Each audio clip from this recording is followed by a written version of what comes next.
All right, I wanted to show you, again, a little bit more in depth, all the tools that are available to you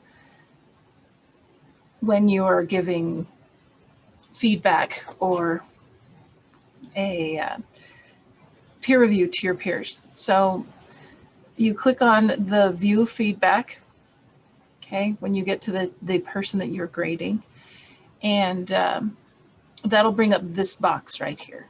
There's a double arrow that points outward. So you'll want to click on that, because what that'll do is it'll expand this window for you. Please don't judge me on this writing here. I just put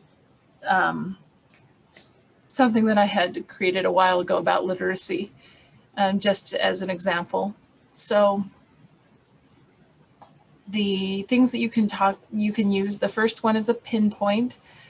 And what this does is, let's say that I feel like you need a comma somewhere. Let's see if I can find one of those. Make sure that they also, like, say for example, because this is a parallelism, you don't really need a comma here. And you could change the colors. If you don't like red, you could do yellow or blue or purple or black, you know, whatever color you want to do. If red freaks you out and you think it might freak them out, you can do a different color. So that's the pinpoint one. And the nice thing about the pinpoint one is it automatically opens the comment box. If you want to get rid of it, and this is for all of them, you just click on the actual notation, and then you hit the delete. It says, are you sure you want to delete this annotation? And you just say yes, and it completely disappears. The second one is the next one in line right here, which is the highlighter. This is if you want to cover more than just one little specific spot. So for example, maybe I really like this particular quote that you used right here. So I'm going to say, this quote is especially nice.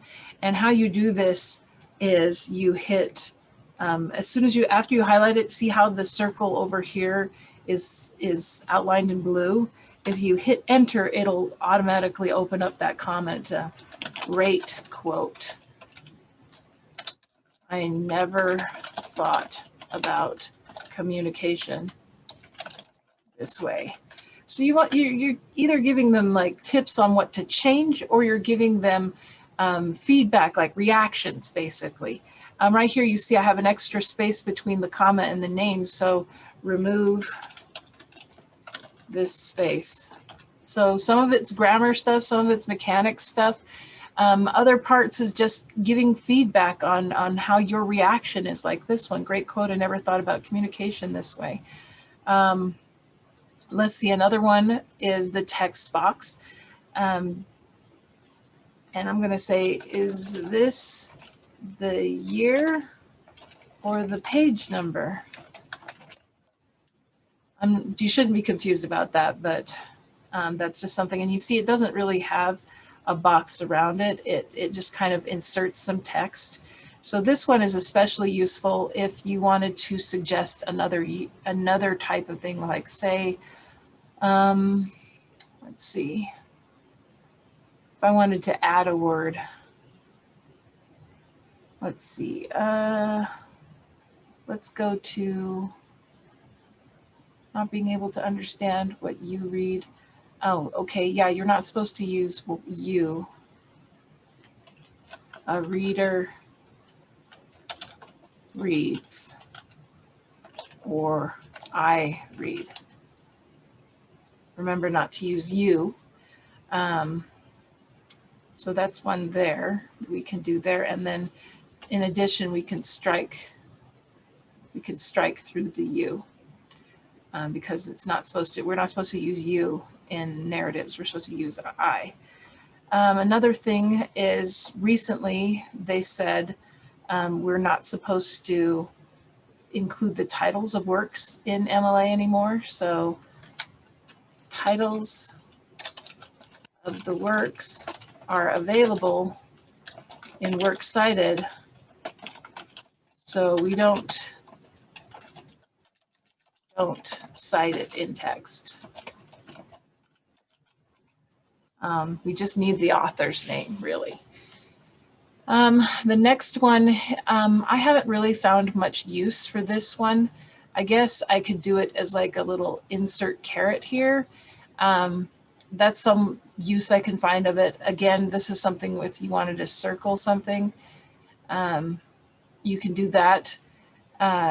Again, I haven't really found a lot of use for this one in particular, but it's really good if you wanted to do like a little squiggly underline to differentiate it from something else. Again, this is not my favorite use of the annotations, because if you delete one, you basically end up deleting them all. So you have to kind of be careful with this one because it only allows, I guess, one per whatever. And then this last one, you can use to box around something and say, don't forget to synthesize after. And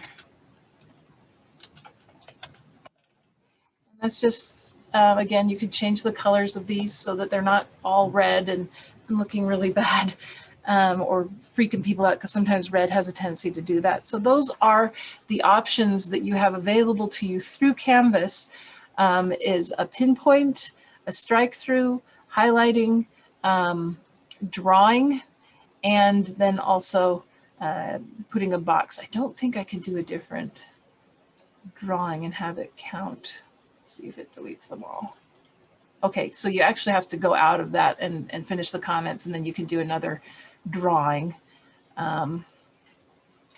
Emotion connecting. I never thought of it that way.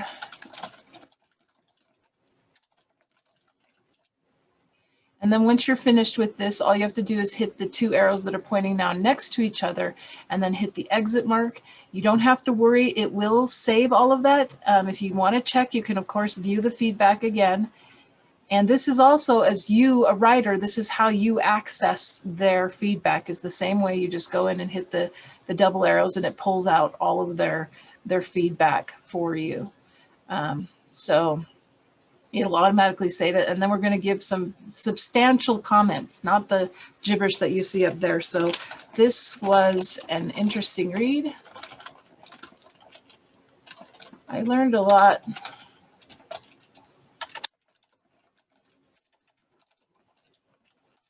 How literacy works from other authors,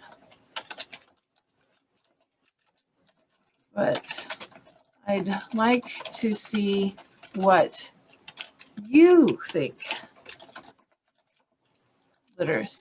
about literacy. I didn't see any of that here. Maybe you could share some experiences that you've had about reading and writing. And you can go on longer about that. I'm looking for at least 3 sentences.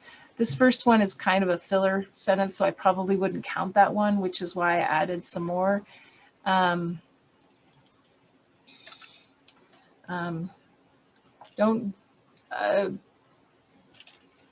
don't know what else you could add right at this moment, but we're looking for 3 sentences. Make sure that they're substantial. They're ones that you would say if you were talking with this student face to face.